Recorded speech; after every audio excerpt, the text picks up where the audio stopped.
दोस्तों, अंधेरी रात हो, घने जंगल में एक आदमी लकड़ियां काट रहा हो और अचानक इसको अपने पैरों के पास जमीन हिलती हुई महसूस होती है। इसको लगता है कि शायद कोई अर्थक्वेक आ रहा है, लेकिन ध्यान से देखने पर इसको दिखता है कि एक पेड़ से भी बड़ा सांप इसके सामने खड़ा है। अब सवाल ये है कि क्या सिर्फ ये कहानियां हैं या वाकई इतने दियोहैकल क्रिएचर्स हमारी दुनिया में घूमते थे।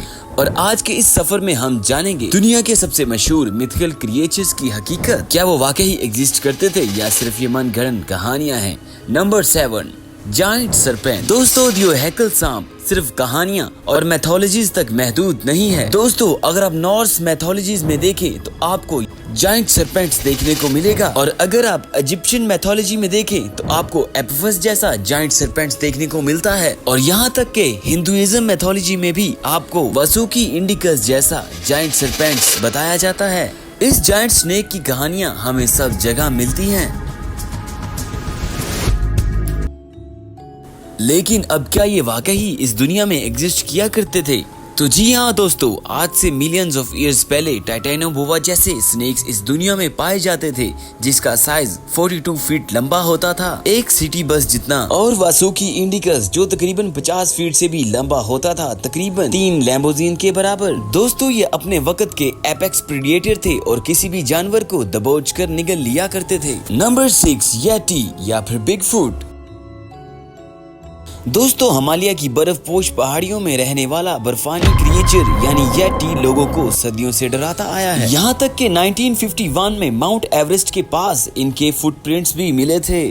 और दूसरी तरफ नॉर्थ अमेरिका में भी बिगफुट की कहानियां मशहूर हैं, जिसे 1967 में एक वीडियो में भी रिकॉर्ड किया गया। लेकिन दोस्तों, सवाल ये है कि क्या हकीकत में बिगफुट हमारी दुनिया में एग्जिस्ट करते हैं या नहीं। दोस्तों, ये तो ठीक से नहीं कहा जाता, लेकिन आज से 3.7 मिलियन साल पहले अफ्रीका में ऑस्ट्रेलोपैथिकस नामी इंसानों की पुरानी नस्ल रहती थी, जो बिल्कुल बिगफुट यानी येटी जैसे लगते थे, और ये हमारी ही एवोल्यूशन की एक पुरानी शक्ल थे। Number 5, unicorn. दोस्तों, ज्यादातर लोग सिर्फ फैंटेसी को ही यूनिकॉर्न एविडेंस समझते हैं, लेकिन इनका पहला इंडस वैली हमें पाकिस्तान और इंडिया की सिविलाइजेशन की सेल्स पर देखने को मिलता है। और हैरत अंगेज तौर पर आज से 40,000 साल पहले एलेस्मोथेरियम नामी जायंट राइनो एग्जिस्ट करता था, जिसका हॉर्न एक इंसान जितना बड़ा था। और यही वो जानवर है जिसने शायद यूनिकॉर्न की कहानियों को वजूद दिया। नंबर 4, कथुलू। दोस्तों, कथुलू को पहली बार 1928 की शॉर्ट स्टोरी कॉल ऑफ कथुलू में इंट्रोड्यूस किया गया था, जिसे एक टेरिफाइंग ऑक्टोपस लाइक मॉन्स्टर के तौर पर दिखाया गया। लेकिन अगर आप डायनासोर के दौर में यानी क्रेटेशियस पीरियड में जाएं, तो आपको इस जैसे खतरनाक समुद्री जानवर मिल जाएंगे। मिसाल के तौर पर टूसोटूथिस, एक 40 फीट लंबा जायंट स्क्विड, जो कि मोसासॉरस जैसे प्रेडेटर्स को भी अपना शिकार बना लेता था। Number 3, dragons. दोस्तों, पूरी दुनिया में ड्रैगन्स की कहानियां मशहूर हैं। ईस्टर्न कल्चर में इन्हें बगैर विंग्स के दिखाया जाता है, जबकि वेस्टर्न कल्चर में इन्हें परों के साथ। दोस्तों, असल में हुआ ये था कि जब पुराने जमाने के लोगों को डायनासोर्स के फॉसिल मिले, तो वो इन फॉसिल्स को ठीक से डिकोड नहीं कर सके, तो उन्होंने इन फॉसिल्स को ड्रैगन्स का रूप देके दुनिया को दिखा दिया। लेकिन अगर हम हकीकत देखें तो क्विट्ज़लकोटलस नामी रेप्टाइल, जिसके पर 40 फीट से ज्यादा लंबे थे, ये किसी ड्रैगन से कम नहीं लगता था।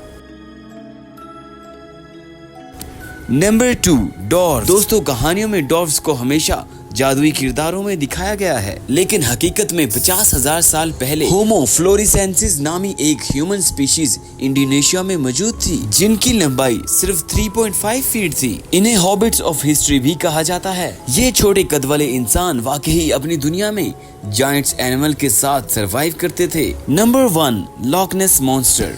झील में रहने वाला ये लॉकनेस मॉन्स्टर सदियों से लोगों की कहानियों का हिस्सा बनता आ रहा है। लंबी गर्दन वाला ये मॉन्स्टर किसी डायनासोर जैसा लगता है, लेकिन आज तक इसका कोई ठोस एविडेंस नहीं मिला। लेकिन दिलचस्प बात तो ये है कि 150 मिलियन साल पहले समंदर में प्लीजियोसॉरस नामी जानवर रहता था जो बिल्कुल लॉक नेस मॉन्स्टर जैसा लगता था। लेकिन प्लीजियोसॉरस तो शायद एक्सटिंक्ट हो चुका है। तो क्या पता कि इसी से ही इवॉल्व हुई कोई स्पीशीज समंदर की गहराइयों में छुपी हो, या फिर इसके फॉसिल्स ने ही लॉक नेस मॉन्स्टर की कहानियों को वजूद दिया। दोस्तों, क्या ये सब मिथ्स हैं, या फिर हमारी जमीन की हिस्ट्री वाकई ही इन द्विहैकल क्रीचर्स से भरी हुई है? शायद हकीकत कहानियों से भी ज्यादा खौफनाक हो। और अगर आपको ये वीडियो पसंद आया तो चैनल को सब्सक्राइब करके वीडियो को लाइक कर लें और शेयर भी कर दें। मिलते हैं एक न्यू वीडियो के साथ।